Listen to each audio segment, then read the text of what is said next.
তো বন্ধুরা আমরা চলে এসেছি এখানে একটা পুকুরের কাছে, মানে পুকুর মানে পুরো ইতে ওইটা কি একটা ছাপের মতন।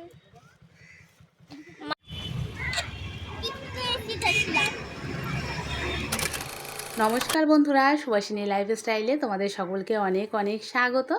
আমি সুভাষিনী চলে এসেছি নতুন আরেকটা ভিডিও নিয়ে। আশা করছি তোমরা সকলে যে যেখানে আছো সুস্থ আছো, ভালো আছো। আমিও আছি মোটামুটি ভালোই। তো এদিকে দেখো, আমি কিন্তু রান্নাবান্না সমস্ত কমপ্লিট করে নিয়েছি।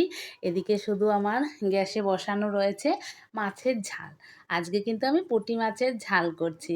তো সর্ষে দিয়ে কে কে এরকম পুঁটি মাছের ঝাল খেতে ভালোবাসো, কে কে মানে কারা কারা জানিও কিন্তু কমেন্ট সেকশনে। এদিকে রান্নাটা কিন্তু আমার হয়েই গেছে। আমি ওপর থেকে একটু কাঁচা সর্ষের তেল আর কয়েকটা চেরা কাঁচা লঙ্কা দিয়ে এটাকে আর কিছুক্ষণের জন্য গ্যাস বন্ধ করে ঢেকে রেখে দেবো। আর এদিকে আমি কিন্তু ডাল করে নিয়েছি। আজকে রয়েছে হচ্ছে মুসুর ডাল, আর এখানে আছে হচ্ছে পটল ভাজা। আর মেয়ে যেহেতু স্কুল যাবে, ওর হচ্ছে পরীক্ষা 12টা 10 থেকে, আর এখন বেজেও গেছিলো 11:30 মতো। আমি এখানে কিন্তু মেয়ের ভাতটা বেড়ে নিচ্ছি। মেয়ে এখানে ডাল পটল ভাজা আর একটু ঘি দিয়ে খেয়ে যাবে। ওর ঘি হলে আর কোনো কিছু লাগে না, শুধু ঘি নুন দিয়েও কিন্তু ও ভাত খেয়ে নিতে পারে। ও এতটাই পছন্দ করে আর কি ঘি। আর যেহেতু ছোট মাছ মেয়ে খাবে না, তো যাই হোক মেয়েকে এখানে খেতে দিয়ে আমি কিন্তু মাছের ঝালটাও নামিয়ে নিয়েছি। এই হচ্ছে আমার মাছের ঝালের ফাইনাল লুক। তো তোমরা দেখে জানিও তোমাদের কেমন লাগছে। খেতে তো আর পারবে না, দেখে জানিও কেমন লাগলো রান্নাটা। তো দেখো আমিও কিন্তু রেডি হয়ে গেছি। আমিও কিন্তু বেরোবো মেয়ের সঙ্গে। তো সেই কারণে বাদবাকি কাজকর্ম সেরে চান করে রেডি হয়ে গেছি। আর এখানে কিন্তু 3 দিনের মাল করেছিলাম, বাড়িতে ছিল, সেগুলোই আমি কিন্তু দিতে যাব। চলো বাইরে ডাকাডাকি শুরু করেছে।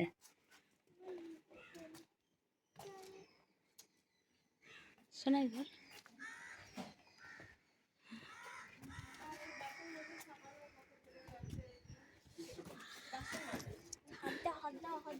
গরম হাত দাও না, আমার একটা ডিম করে দাও একটু তেল দিয়ে। ওগুলো সব ফালতু দেখায়। মাথাটা তেল দাও, একটা ডিম ফাটিয়ে দিই, ভাজা হয়ে যাবে। আলু হয়ে যাবে, ভাত ভাজা হয়ে যাবে, হাতটা দিয়ে দাও শুধু করে। তো বন্ধুরা দাঁড়িয়ে রয়েছি, দেবা এখনও আসছে না। তো প্রচণ্ড রোদ গরম। প্রথমে যাব হচ্ছে মেয়ে স্কুলে। মেয়ে তো ওদিকে দেখিস না, এই যে মেয়ে তো ওদিকে বিরক্তি দেখাচ্ছে। তো বন্ধুরা চলে এসেছি এখন মেয়ে স্কুলের কাছে। আর আজকে রাস্তাটা অনেকটাই ফাঁকা আছে। প্রতিদিনই যখনই আসি না কেন আমি দেবার সঙ্গে দিতে, এত জ্যাম থাকে না, ভালো লাগে না। আজকে যেহেতু পরীক্ষা, এখন তো বেজে গেছে তোমার ওই 12টা 10 মতো। আর মেয়ে দেখো ছুটছে, একেবারে 12টা 10ই বেজে গেছিলো আমাদের যেতে। দেরি হয়ে গেছিলো, মেয়ে দৌড়ে দৌড়ে গেল হন্তদন্ত হয়ে, দেখতেই পেলে তোমরা। তারপরে মেয়েকে ওখানে নামিয়ে আমরা কিন্তু চলে এসেছিলাম একটু বাজারে। আমার টেলারিংয়ের কিছু জিনিসপত্র কেনার ছিল, সেখানে কিনতে গিয়ে আমার লেগে গেছিলো আধ ঘন্টা। মানে 2-3টে জিনিসের জন্য আধ ঘন্টা ধরে লাইন দিয়ে রোদে গরমের মধ্যে জিনিসগুলো কিনলাম। ওগুলো কেনার পরে কিন্তু আবার চলে গেলাম দেবার একটু কাজ আছে সেখানে। আর এইদিকে দেখো কি পরিমাণে জ্যাম। এই রাস্তাতে যখনই আসবো তখনই কিন্তু জ্যাম। এখানে দেবার খুবই অল্প সময়ের জন্য একটু কাজ ছিল, কিন্তু এই যে জ্যামে আটকে গেলাম বলে অনেকটাই দেরি হয়ে গেল। তো ওখান থেকে বেরিয়ে পড়েছি, ভাবলাম যে বাদবাকি সমস্ত কাজকর্মগুলো সেরে মানে মেয়েকে দিয়ে সমস্ত কাজকর্ম সেরে মেয়েকে নিয়ে বাড়িতে আসব। তো এতটাই লেট হয়ে গেল, কি আর করার। কিচ্ছু করার নেই, মেয়ে স্কুলের ছুটির টাইম হয়ে গেছিলো, তাই মেয়েকে নিয়েই কিন্তু এখন আমার বাদবাকি কাজকর্মগুলো করতে হবে। ভাবলাম কাজগুলো সারা হয়ে গেলে মেয়ের আর এই রোদে রোদে আমাদের সঙ্গে ঘুরতে হবে না। সেই কারণে ভেবেছিলাম কাজগুলো সারা হয়ে গেলে বেশ ভালোই হতো। আর এদিকে দেখো রোদে গরমে অবস্থা পুরো মানে খারাপ। তো যাই হোক, এরপরে যাব হচ্ছে একটু ব্যাংকে। আসলে কি বলো তো, যখন বেরোই তো বাড়ি থেকে অনেকগুলো কাজ হাতে নিয়ে বেরোই। এই কারণে মাঝে, মাঝে দেবার কাছেও একটু বকা খাই। বলে যে, "২ একটা কাজ যখন হবে তখনই গিয়ে করে আসতে পারো না?" আসলে ওকেও নিয়ে যেতে হয়, অনেকটা টাইম লস হয় ওর নিজের কাজ বাদ দিয়ে। মাঝে, মাঝে রেগেও যায়। আর আমারও সবসময় বেরোনো হয় না, নিজেও সবসময় ব্যস্ত থাকি, সেই কারণে বেরোনো হয় না। ওইজন্য যখন যেদিন মানে একটু ফাঁকা মানে ফাঁকা করি যে এই কাজগুলো গুছিয়ে আজকের দিনটা এই সমস্ত কাজগুলো সেরে নেব, সেই দিনে সব কিছু একবারে সেরে নিতে চাই। যেহেতু সবসময় বেরোনো হয় না সেই কারণে। আর এই রাস্তা দিয়ে আস্তে, আস্তে মেয়ের স্কুল ছিল। ছোটোবেলায় স্কুলও যে স্কুলে ছোটোবেলাতে পড়তো। সেটা দেখিয়েও মেয়ে কত গল্প আমাকে শুনিয়ে দিল। সারাক্ষণ এরকম পটপটি করে আমার সঙ্গে। তোমাদেরকে তো অনেকবারই শুনিয়েছি ওর বকবকানি। আসলে ও আছে বলে মানে দিনগুলো এত সুন্দরভাবে কাটে। যতই বলি না কেন, "এত বকবক করছিস, এত বকবক করছিস।" তবুও ও কয়েক ঘন্টার জন্য বাড়িতে না থাকলে একটুও ভালো লাগে না। ও আছে বলে দিনটা এত সুন্দরভাবে কাটে। তো তোমাদেরকে বললাম যে একটু ব্যাংকে যাব। তো ব্যাংকে আমার একটু কাজ ছিল। সেটাও কিন্তু করে নিয়েছি। একটা সুবিধা কি, ব্যাংকটা আগে ছিল তোমার শান্তিনিকেতনে। এখন কিন্তু একদম বাস স্ট্যান্ডের কাছে চলে এসেছে। আমাদের কিন্তু আরও কাছে। আগেও কাছে ছিল, এখন আরও কাছে এসছে। এই একটা সুবিধা হয়েছে। বাজারে গেলেই এখানে কাজটা মিটিয়ে আসতে পারি। তো সব শেষে এই যে আমি এখন যাচ্ছি, আমি যেখানে কাজ করি সেখানে। যেতে, যেতে সেই পাড়াটাও তোমাদের সঙ্গে একটু শেয়ার করছি। আজকে যেহেতু কোনো বৃষ্টি হয়নি, আবহাওয়াটা সুন্দর ছিল। এতটাই সুন্দর ছিল যে সূর্যি মামার দিকে তাকানো যাচ্ছিল না।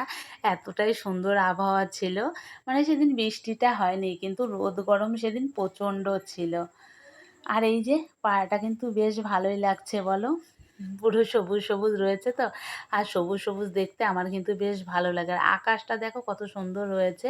তো যাই হোক, তোমাদের সঙ্গে কিন্তু পাড়া দেখাতে, দেখাতে চলেও এলাম আমার কাজের ওখানে। তো চলো ওখান থেকে কাজ মিটিয়ে এসে তারপরে আবার তোমাদের সঙ্গে কথা বলবো। আর এইদিকে দেখো কচু গাছ রয়েছে। কচুর শাক যতবারই দেখি ততবারই আমি ভাবি ওখান থেকে নিয়ে আসবো। আমি এতটা ভালোবাসি কচুর শাক খেতে। তোমরা কারা, কারা কচুর শাক খেতে ভালোবাসো জানিও। তো চলো ওইদিকে আমার একটু কাজ আছে, কাজটা মিটিয়ে তারপরে আবার তোমাদের সঙ্গে কথা বলছি।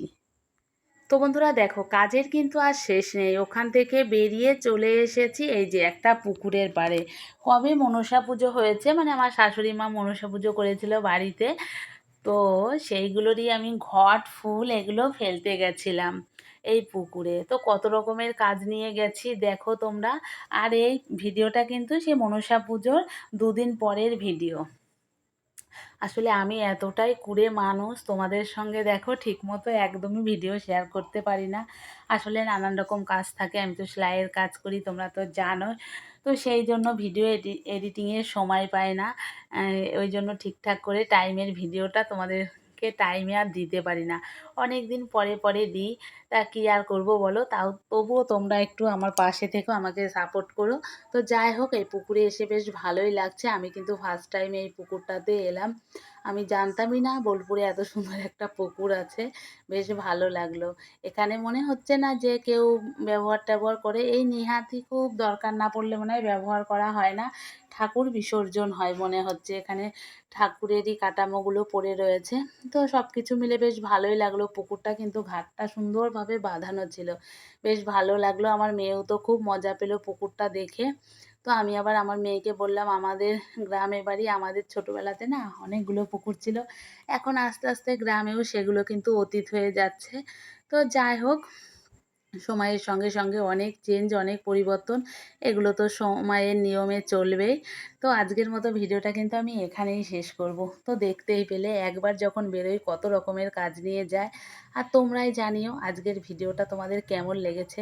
ভালো লাগলে লাইক, কমেন্ট, শেয়ার করে আমার পাশে আর খারাপ লাগলে সেটাও জানিও। শুধরে নেওয়ার চেষ্টা করব। তো চলো আজকের মতো টাটা।